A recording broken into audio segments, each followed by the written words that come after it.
Welcome to आधुनिक जीवन के लिए वैदिक ज्ञान। आज हम जिस विषय पर गहराई से बात करने जा रहे हैं वो है सरल और शांत जीवन के लिए वैदिक ज्ञान। मतलब मैंने अक्सर एक बात पर गौर किया है और मुझे यकीन है कि हम सब ने इसे महसूस किया होगा। हम दिन भर बस अपने घर में या दफ्तर में बैठे रहते हैं, है ना? जी बिल्कुल। कोई बहुत भारी शारीरिक मेहनत नहीं करते, बस एक स्क्रीन के सामने अपना समय बिताते हैं। लेकिन फिर भी जब शाम होती है ना, तो हम पूरी तरह से थके हुए और भीतर से एकदम खाली महसूस करते हैं। हाँ, और ये थकान मांसपेशियों की नहीं होती। बिल्कुल नहीं, ये एक अलग ही तरह का भारीपन है, एक आंतरिक शोर की थकान। हम अक्सर ये मान लेते हैं कि ये भारीपन जीवन की बड़ी समस्याओं से आ रहा है, लेकिन अगर ध्यान से देखें तो ये भारीपन अत्यधिकता या कह लें ज़रूरत से ज़्यादा चीज़ों के होने से आता है। एकदम सही कहा आपने। बहुत सारे विचार, अनगिनत इच्छाएं और दूसरों से खुद की तुलना करने की जो हमारी आदत बन गई है। हाँ, और हर समय खुद को साबित करने का एक मौन दबाव भी रहता है हमारे ऊपर। हम लगातार दौड़ रहे हैं बिना ये जाने कि असल में हमारी मंजिल क्या है। और देखिए, यहाँ पर हम अपनी ऊर्जा सबसे ज्यादा खोते हैं। अगर हम आज की दुनिया के पूरे ढांचे को देखें ना, तो पाएंगे कि ये व्यस्तता और जटिलता को बहुत महिमा मंडित करती है। मतलब हमें ऐसा महसूस कराया जाता है कि अगर हमारा हर पल किसी उत्पादक काम में नहीं लगा है तो हम बेकार हैं। जी, ऐसा लगता है कि अगर हमेशा कुछ नया हासिल करने की जद्दोजहद नहीं कर रहे तो हम बहुत पीछे छूट जाएंगे। बिल्कुल, लेकिन वैदिक परंपरा हमें यहाँ रोककर एक बहुत ही गहरी बात याद दिलाती है। वो ये कि केवल गति में होने का अर्थ ये नहीं है कि हम किसी अर्थपूर्ण दिशा में जा रहे हैं। और लगातार भौतिक या मानसिक चीजें इकट्ठा करना सच्ची प्रचुरता का पैमाना नहीं है। मतलब बाहर से भरा पूरा जीवन भीतर से संतुष्ट हो ये जरूरी नहीं। एकदम। एक ऐसा जीवन जो बाहर से बहुत भरा पूरा दिखता है, जरूरी नहीं कि वो भीतर से भी एक शांत जीवन हो। इन दोनों के बीच एक बहुत गहरी खाई है जिसे समझना आज के समय में सच में बहुत आवश्यक हो गया है। तो चलिए इस खाई को और इस भारीपन को थोड़ा और गहराई से समझते हैं। मुझे ना ये बात बहुत चुभती है कि हमारी थकान बाहरी से ज्यादा आंतरिक है। इसे इस तरह से सोचिए, ये बिल्कुल उस स्मार्टफोन की तरह है जिसके बैकग्राउंड में एक साथ 50 अलग-अलग ऐप्स चल रहे हैं। अरे वाह, ये बहुत ही सटीक उदाहरण है ना? भले ही हम स्क्रीन पर कुछ नहीं कर रहे हो, फोन बस आराम से टेबल पर रखा हो, लेकिन उसकी बैटरी लगातार खत्म हो रही है और वो अंदर ही अंदर गर्म हो रहा है। मुझे लगता है हम इंसान भी बिल्कुल ऐसे ही हो गए हैं आज। सच में, हम बिल्कुल उसी फोन की तरह बर्ताव कर रहे हैं। होगा उसकी चिंता और दिन भर का डिजिटल शोर लेकर चलते हैं। बाहर से हम सोफे पर शांत बैठे दिख सकते हैं, लेकिन अंदर हमारी बैटरी लाल निशान पर पहुंच चुकी है। हम जानकारियों से भरे हुए तो लगते हैं, लेकिन हम संतुष्ट नहीं होते। और उसी स्मार्टफोन की तरह ही वैदिक दर्शन इस निरंतर चलने वाली पृष्ठभूमि की प्रक्रिया को चित्त वृत्ति कहता है। मतलब मन के बैकग्राउंड में लगातार उठने और गिरने वाले विचार। चित्त वृत्ति। जी, समस्या ये नहीं है कि मन में विचार आ रहे हैं, वो तो मन का स्वाभाविक गुण है। समस्या दरअसल ये है कि हमने उन सभी विचारों को, उन सभी अनावश्यक सूचनाओं को ध्यानाकर्षण या पुश नोटिफिकेशन की अनुमति दे रखी है। बिल्कुल, हर विचार हमें पिंग कर रहा है अंदर से। हाँ, हम अक्सर ये मान लेते हैं कि सरलता का मतलब है बाहरी चीजों को कम कर देना, जैसे घर में कम सामान रखना, पहाड़ों पर चले जाना या बस सादे कपड़े पहनना। लेकिन वैदिक दृष्टिकोण इस पर बहुत स्पष्ट है। तो वैदिक दृष्टिकोण के हिसाब से सरलता क्या है? सरलता केवल बाहरी त्याग नहीं है, बल्कि ये आंतरिक संरेखण है। ये इस बारे में है कि हम जीवन की घटनाओं को, अपनी सफलताओं को और विफलताओं को कितने हल्के या भारीपन के साथ पकड़ते हैं। रुकिए, ये आंतरिक संरेखण सुनने में तो बहुत काव्यात्मक और सुंदर लगता है, लेकिन असल जिंदगी में इसका क्या मतलब है? मान लीजिए कि मैं एक बहुत ही दबाव वाले दफ्तर में काम करती हूँ, जहाँ हर घंटे कोई नई चुनौती सामने आती है। जी, ऐसा अक्सर होता है। और हर दिन कोई नया लक्ष्य पूरा करना होता है। तो ऐसे माहौल में जहाँ सब कुछ अस्त व्यस्त है, मैं ये आंतरिक संरेखण कैसे लागू कर सकती हूँ? मतलब क्या इसका अर्थ यह है कि मैं सब कुछ छोड़कर एक खाली कमरे में बैठ जाऊं? बिल्कुल नहीं। और देखिए, यही तो वैदिक ज्ञान की सबसे बड़ी सुंदरता है। एक व्यक्ति सब कुछ छोड़कर जंगल में एक खाली कमरे में भी बैठ सकता है, लेकिन अगर उसका मन पुरानी शिकायतों, भविष्य की चिंताओं और अहंकार से भरा है, तो वो किसी भी दृष्टि से सरल या शांत नहीं है। हाँ, फिर तो उसका वो खाली कमरा भी विचारों के शोर से गूंज रहा है। एकदम। दूसरी ओर एक व्यक्ति जिसके ऊपर परिवार, समाज और उसके काम की कई बड़ी जिम्मेदारियां हैं, जैसे आपके दफ्तर का उदाहरण, वो भीतर से पूरी तरह सरल और शांत हो सकता है। वो कैसे? सरलता का असली अर्थ है अपने अहंकार को हर स्थिति पर थोपने से बचना। जब दफ्तर में कोई समस्या आती है तो क्या हम उसे सिर्फ एक समस्या की तरह देखते हैं जिसे सुलझाना है, या हम उसे अपनी व्यक्तिगत पहचान और योग्यता पर हमला मान लेते हैं? ये बहुत गहरी बात है। हम हर चीज को खुद पर ले लेते हैं। बिल्कुल। जब हम हर छोटी चीज को अपनी पहचान से, अपने मैं से जोड़ना छोड़ देते हैं तो जीवन की घटनाओं को उनकी स्वाभाविक अवस्था में स्वीकार करना बहुत आसान हो जाता है, और इसी से हमारी आंतरिक ऊर्जा बचती है। ये एक बहुत ही महत्वपूर्ण मोड़ है हमारी इस चर्चा में। अगर हम समझ लें कि असली समस्या बाहरी परिस्थितियां नहीं बल्कि हमारी ये आंतरिक भीड़ है, तो स्वाभाविक रूप से एक सवाल उठता है, ये भीड़ आती कहाँ से है? ये एक बहुत जरूरी सवाल है। इसका सबसे सीधा जवाब तो मुझे लगता है हमारी इच्छाएं हैं। लेकिन यहाँ मुझे थोड़ी उलझन मुक्ति है। क्या इच्छाएं होना अपने आप में गलत है? मेरा मतलब है, अगर हम कुछ भी चाहना छोड़ देंगे, अगर हमारे अंदर आराम, सफलता या कुछ बेहतर करने की कोई इच्छा ही नहीं होगी, तो क्या मानवता का विकास रुक नहीं जाएगा? ये उलझन बहुत स्वाभाविक है ना? क्या सबको चाहना छोड़ देने से हम एक तरह की गहरी उदासीनता या निष्क्रियता की ओर नहीं चले जाएंगे? ये एक बहुत ही तार्किक शंका है जो अक्सर आध्यात्मिकता और आधुनिक जीवन के बीच टकराव पैदा करती है। लेकिन हमें इस भ्रांति को दूर करना होगा। वैदिक ज्ञान कभी भी सुंदरता, आराम, महत्वाकांक्षा या जीवन के विकास को नकारता नहीं है। तो फिर प्राचीन भारत में इतना विकास कैसे हुआ? वही तो, हमारे प्राचीन ऋषियों ने विशाल नगर बसाए, बड़े बड़े ग्रंथ रचे, खगोल विज्ञान से लेकर चिकित्सा तक हर क्षेत्र में विकास किया। ये सब बिना इच्छा या महत्वाकांक्षा के तो संभव नहीं था ना। इसलिए जीवन का आनंद लेना या आगे बढ़ने की चाह रखना कोई अपराध नहीं है। तो फिर समस्या कहाँ है? समस्या इच्छाओं के जन्म लेने में नहीं है, बल्कि हमारे भीतर विवेक की कमी में है। जब इच्छाएं लगाव की जंजीर बन जाती हैं, जब हम ये सोचने लगते हैं कि अगर मुझे ये नहीं मिला तो मेरा जीवन व्यर्थ है, तब मन एक साथ कई दिशाओं में खिंचने लगता है, और यही खिंचाव उस आंतरिक भीड़ को जन्म देता है। तो इसका मतलब ये हुआ कि किसी चीज की चाह रखना प्राकृतिक है और ठीक भी है, लेकिन उस चाहत का गुलाम बन जाना या अपनी पूरी खुशी को बस उस एक चीज पर निर्भर कर देना, वो गलत है। बिल्कुल। इसे इस तरह से देखिए, जब मन कहता है कि मुझे ये पद चाहिए, मुझे समाज में पहचान चाहिए, मुझे वो सब चाहिए जो मेरे पड़ोसी के पास है, तो ये केवल एक इच्छा नहीं रह जाती, ये एक अंधा आवेग बन जाता है, और फिर हमारी शांति भंग हो जाती है। जी, यहीं पर वैदिक ज्ञान हमें विवेक का उपयोग करना सिखाता है। विवेक केवल ये जानना नहीं है कि क्या सही है और क्या गलत। विवेक दरअसल हमारे मन की स्वचालित प्रतिक्रिया को रोकने वाला एक पॉज बटन है। एक पॉज बटन? हाँ। जब हमारी इंद्रियां किसी चीज को देखती हैं और तुरंत उसे पाना चाहती हैं, ये हमारी शारीरिक प्रवृत्ति है। लेकिन विवेक उस क्षणिक आवेग और हमारी प्रतिक्रिया के बीच एक पल का ठहराव पैदा करता है। उस ठहराव में हम सोच सकते हैं। बिल्कुल। इस ठहराव में हमें खुद से ये पूछना चाहिए कि क्या ये नई इच्छा मेरी आंतरिक शांति को पोषित कर रही है, या ये केवल मेरी बेचैनी और मानसिक शोर को बढ़ा रही है। सच्ची सरलता तब हमारे जीवन में उतरती है जब हम हर चीज को पा लेने की अंधी दौड़ छोड़ देते हैं और केवल उसे महत्व देते हैं जो शुद्ध है, उपयोगी है और जो हमारे सही मार्ग के अनुकूल है। एकदम सही। विवेक को एक पॉज बटन की तरह देखना मुझे बहुत ही व्यवहारिक नजरिया लगता है।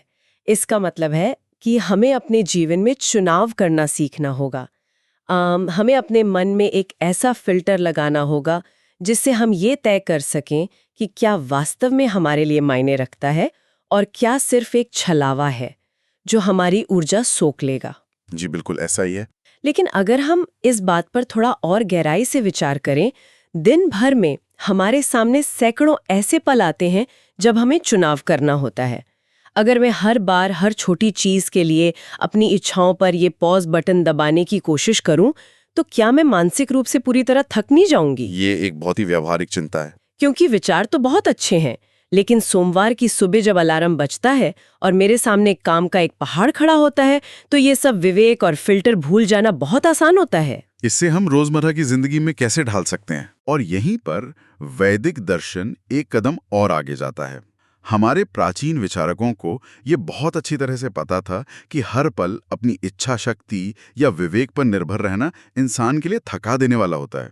आधुनिक मनोविज्ञान भी तो आज मानता है कि हमारी निर्णय लेने की क्षमता दिन भर में धीरे धीरे कम होती जाती है। हाँ, जिसे अंग्रेजी में डिसीजन फटीग कहते हैं। बिल्कुल। इसीलिए वैदिक ऋषियों ने दैनिक जीवन और आध्यात्मिक जीवन को कभी अलग अलग खानों में नहीं रखा। उन्होंने दिनचर्या की अवधारणा दी। उन्होंने समझा कि हमारा रोजमर्रा का व्यवहार और हमारी आदतें ही अंततः हमारी चेतना को आकार देती हैं। दिनचर्या की बात करें तो मेरे दिमाग में इसके लिए एक बहुत ही स्पष्ट तुलना आ रही है। देखिए, नदी का पानी अगर बिना किसी सीमा या किनारों के बहे तो वो बाढ़ बन जाता है। बहुत सुंदर विचार है। वो दिशाहीन होकर तबाही मचाता है और अंततः सूख जाता है। लेकिन जब वही पानी दो मजबूत किनारों के बीच से बहता है तो वो एक दिशा प्राप्त करता है, वो जीवन देता है, फसलों को सींचता है और समुद्र तक पहुंचता है। जी। तो हमारे जीवन में जो दिनचर्या की ये लयबद्धता है, क्या वो भी उन किनारों की तरह नहीं है जो हमारी ऊर्जा को बिखरने से रोकती है और उसे शांत और केंद्रित रखती है? ये नदी और किनारों की तुलना बहुत ही सटीक है और ये वैदिक जीवन शैली के मूल उद्देश्य को पकड़ती है। किनारे नदी के पानी को कैद नहीं करते, बल्कि वे पानी के बहाव के टकराव या घर्षण को कम करते हैं ताकि पूरी ऊर्जा एक ही दिशा में बह सके। मतलब ऊर्जा बर्बाद नहीं होती। एकदम। उसी तरह एक सही और लयबद्ध दिनचर्या हमारी स्वतंत्रता को नहीं छीनती, बल्कि वह हमारे मानसिक घर्षण को कम करती है। एक लयबद्ध जीवन हमारे दिमाग को दिन भर बेतहाशा भागने से रोकता है। जैसे सुबह उठकर सबसे पहले दुनिया भर की बुरी खबरें या फोन देखने के बजाय कुछ पल शांति से बिताना। जी, दिन के पहले कुछ पल मौन या कृतज्ञता के साथ बिताना, शरीर को प्रकृति की लय के साथ जोड़ना, सही समय पर विश्राम करना, भोजन करते समय अपना पूरा ध्यान सिर्फ भोजन पर रखना, ना कि किसी स्क्रीन पर या कल की चिंताओं पर। हाँ, और ये सब कोई खोखले कर्मकांड नहीं है। बिल्कुल नहीं, बल्कि ये एक वैज्ञानिक तरीका है अपने मन को स्थिर करने का। सच में ये छोटे छोटे नियम असल में हमें वर्तमान में वापस खींचने वाले लंगर की तरह काम करते हैं। जब हमारी दिनचर्या तय होती है तो हमें हर छोटी बात के लिए विवेक का इस्तेमाल नहीं करना पड़ता। बिल्कुल सही। ये हमारे भीतर उस अराजकता को कम करते हैं जो आज के युग में चिंता और अवसाद का सबसे बड़ा कारण है। जब जीवन में एक तय व्यवस्था होती है तो शरीर और मन दोनों सुरक्षित महसूस करते हैं। फिर हर पल निर्णय नहीं लेना पड़ता। हाँ, हमें हर पल ये तय करने में अपनी ऊर्जा खर्च नहीं करनी पड़ती कि अब मुझे क्या करना चाहिए या अब मुझे कैसा महसूस करना चाहिए। ये जो लयबद्धता है, ये हमारे जीवन से उस निर्णय लेने की थकान को हटा देती है और हमें एक गहरी शांति प्रदान करती है। और मुझे लगता है कि जब हम इस आंतरिक शांति और लयबद्धता को स्थापित कर लेते हैं तो ये केवल हमारे भीतर तक सीमित नहीं रहती, इसका असर हमारे बाहर भी दिखना शुरू हो जाता है। जी, सबसे ज्यादा हमारे रिश्तों में। हाँ, विशेषकर हमारे संपर्कों और हमारी बातचीत में। मैंने अक्सर महसूस किया है कि हम कितनी बार केवल इसलिए अपनी शांति खो देते हैं क्योंकि हमने बिना सोचे समझे बस किसी भावना की लहर में आकर कुछ कह दिया था। ऐसा हम सभी करते हैं। और फिर पूरा दिन, कई बार पूरे हफ्ते हम उस एक वाक्य के इर्द गिर्द घूमते रहते हैं। हम सोचते रहते कि उसने ऐसा क्यों कहा और मैंने वैसा क्यों कहा। वैदिक परंपरा में वाणी के संयम पर बहुत जोर दिया गया है और ये सरलता का एक बहुत ही शक्तिशाली अभ्यास है। यहाँ जो सबसे दिलचस्प बात है जिसे अक्सर गलत समझा जाता है वो ये है कि संयम का मतलब अपने विचारों या भावनाओं को बलपूर्वक दबाना या घुटन महसूस करना नहीं है। तो फिर इसका सही अर्थ क्या है? ये दरअसल वो ज्ञान है जो हमें हर आंतरिक हलचल को तुरंत शब्दों में बदलने से रोकता है। अगर हम गौर करें तो हम अक्सर केवल अपने भीतर के शोर, अपने तनाव और अपनी उलझनों को बाहर निकालने के लिए बोलते हैं। हम बस अपनी भड़ास निकालते हैं। बिल्कुल। हम ये नहीं सोचते कि हमारे उन शब्दों का सुनने वाले पर क्या असर होगा। हम अपनी आंतरिक अशांति को शब्दों के जरिए दूसरों पर फेंक देते हैं। ये बहुत ही कड़वा लेकिन सच है। हम अपने अंदर की उलझन को सुलझाने के बजाय उसे दूसरों पर थोप देते हैं। हम अपने रिश्तों को एक डस्टबिन की तरह इस्तेमाल करने लगते हैं जहां हम अपना सारा मानसिक कचरा डाल सकें। और यहीं पर संबंधों में सरलता का गहरा महत्व सामने आता है। संबंधों में सरलता का अर्थ है कि हम दूसरों से ये उम्मीद करना छोड़ दें कि वे हमेशा हमारी आंतरिक अशांति का बोझ उठाएंगे। हाँ, हम अक्सर रिश्तों में बहुत उम्मीदें लगा लेते हैं। जी, हम चाहते हैं कि कोई दूसरा व्यक्ति आकर हमें भीतर से पूर्ण महसूस कराए, वो हमेशा हमारी कमियों को ढके और हमें हमेशा सही ठहराए। ये उम्मीद रिश्तों में एक बहुत बड़ा भारीपन लाती है। हाँ, इससे रिश्ते दम घुटने लगते हैं। एकदम। सच्ची सरलता से रिश्तों का वह नाटक, वो जो नियंत्रण करने की चाहत होती है कि दूसरा व्यक्ति हमारे हिसाब से चले, वो खत्म हो जाती है। जब हम अपने अहंकार को और दूसरों को बदलने की अपनी जिद को बीच से हटा लेते हैं, तो हम सामने वाले को वैसे ही स्वीकार कर पाते हैं जैसे वे वास्तव में हैं। और जब ऐसा होता है तो प्रेम और समझ को सांस लेने के लिए अधिक जगह मिलती है। बिल्कुल। मतलब हम सामने वाले को अपनी कमियों को पूरा करने का साधन बनाने के बजाय उनके साथ एक सहज और मुक्त संबंध बनाते हैं। ये वास्तव में एक बहुत बड़ी आज़ादी है। जी, बहुत बड़ी आज़ादी। और जब हमारे बाहरी संबंध उलझनों से मुक्त हो जाते हैं, जब हमारी वाणी में एक ठहराव आ जाता है, तब मुझे लगता है कि हम जीवन में सच्चे संतोष का अनुभव करने के लिए तैयार होते हैं। संतोष ये एक ऐसा शब्द है जिसे सुनते ही आधुनिक दुनिया में कई बार ऐसा लगता है जैसे विकास रुक गया हो। हाँ, लोगों को लगता है जैसे हमने हार मान ली हो। बिल्कुल। लेकिन अगर हम इसे आज की चर्चा के संदर्भ में समझें, तो संतोष का मतलब परिस्थितियों से हार मानना नहीं है। ये उन काले बादलों को हटाने जैसा है ताकि सूरज की रोशनी अंततः हम तक पहुंच सके। जीवन में पर्याप्त होना, ये महसूस करना कि जो मेरे पास है वो काफी है, ये कोई कमजोरी नहीं है। एकदम सही। बल्कि इस निरंतर भागती हुई दुनिया में यही सच्ची प्रचुरता है। अगर हम इसे एक व्यापक आध्यात्मिक दृष्टिकोण से देखें, तो बिना संतोष के सरलता केवल एक सजा या एक प्रकार की कमी जैसी लगती है।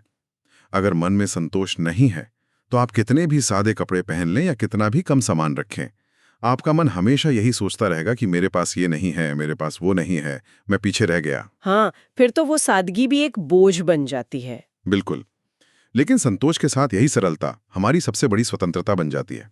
हम अचानक ये महसूस करते हैं कि हमें खुश रहने के लिए, शांति महसूस करने के लिए उतनी चीज़ों, उतने संपर्कों या उतने भारी दिखावे की जरूरत ही नहीं है जितनी हम जीवन भर सोचते रहे थे। और जब ये बात हमें गहराई से समझ आ जाती है, तो हमारे कंधों से बहुत सा फालतू बोझ अपने आप उतर जाता है। हमें किसी को साबित नहीं करना पड़ता कि हम कितने सफल हैं। जी, सरलता की यात्रा में सबसे बड़ी चुनौती यही है कि हमें वो बोझ उठाना छोड़ना होगा जो हमारा है ही नहीं। जैसे कि कौन सा बोझ? हम अक्सर अपने अतीत की गलतियों का पछतावा, भविष्य की अनजानी और काल्पनिक चिंताएं और सबसे बढ़कर दूसरों की राय का पहाड़ अपने सिर पर लेकर जीवन भर चलते रहते हैं। दूसरों की राय, ये तो सबसे बड़ा बोझ है। एकदम। वैदिक ज्ञान हमें ये सिखाता है कि हमें अपने भीतर के घर में वापस लौटना होगा। हमारी आत्मा को, हमारे सच्चे और मूल स्वरूप को इस बाहरी दिखावे, इस होड़ और इस भागदौड़ की कोई जरूरत नहीं है। जब ये परतें हटती हैं, हाँ, जब ये सभी अनावश्यक चीजें कम होने लगती हैं, तो हमारे भीतर की जो स्वाभाविक शांति है, वो किसी भी बाहरी उपलब्धि से ज्यादा तेज चमकती है। ये सब सुनना मानसिक रूप से जितना गहरा है, उतना ही सुकून देने वाला भी है। अगर हम इस पूरी लंबी और विचारशील बातचीत को समेटना चाहें, तो एक बात बिल्कुल साफ हो जाती है कि एक शोर और भीड़ से भरा जीवन एक ही दिन में सरल या शांत नहीं हो जाता। बिल्कुल नहीं, ये कोई रातों रात होने वाला चमत्कार नहीं है। और न ही इसके लिए कोई शॉर्टकट है। इसकी शुरुआत बहुत ही छोटे लेकिन बहुत ही दृढ़ कदमों से होती है। जैसे कि दिन के पहले कुछ पलों को दुनिया के शोर से बचाना, अपने भीतर एक पॉज बटन यानी विवेक का विकास करना। हो सकता है कि हम बिना सोचे समझे आवेग में आकर प्रतिक्रिया देने से बचने का अभ्यास शुरू करें। जी। या फिर अपनी दिनचर्या में एक ऐसी लय लाएं जो हमारे मानसिक घर्षण को कम करे। हाँ, ये छोटे छोटे कदम ही धीरे धीरे उस स्थायी शांति का निर्माण करते हैं जिसकी हम सभी को इतनी गहरी तलाश है। और इस चर्चा को विराम देने से पहले एक बहुत ही महत्वपूर्ण और गहरे सवाल पर हमें विचार करना चाहिए। जी बिल्कुल। हम अक्सर सोचते हैं कि शांति कोई ऐसी चीज है जिसे किसी दूर के पहाड़ पर जाकर या भविष्य में बहुत सारा पैसा कमाकर किसी खास मुकाम पर पहुंचकर खोजा या हासिल किया जाएगा। लेकिन वैदिक ज्ञान हमें बताता है कि शांति अक्सर तब हमारे जीवन में प्रवेश करती है जब हम जीवन में कुछ नया जोड़ने के बजाय किसी पुराने, सड़े गले और अनावश्यक बोझ को नीचे रख देते हैं। हाँ, कुछ नया जोड़ने के बजाय कुछ पुराना और व्यर्थ छोड़ देना, ये नजरिया ही पूरी तरह से अलग है। और इस सब पर विचार करते हुए हम आपके लिए एक आखिरी बात सोचने के लिए छोड़ते हैं।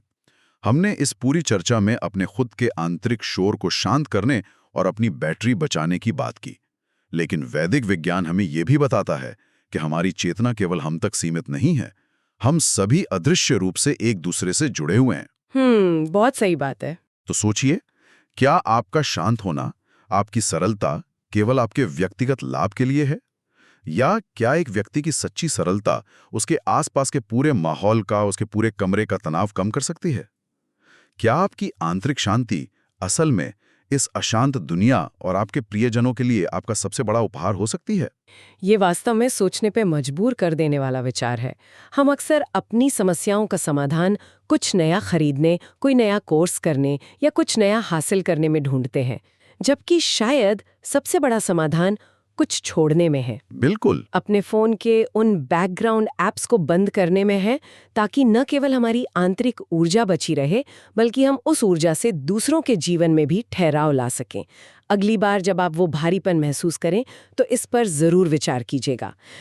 इस बेहद शांत, गहरी और विचारशील वैदिक यात्रा का हिस्सा बनने के लिए बहुत बहुत धन्यवाद। मिलते हैं अगली बार कुछ नए सवालों और एक नए नजरिए के साथ।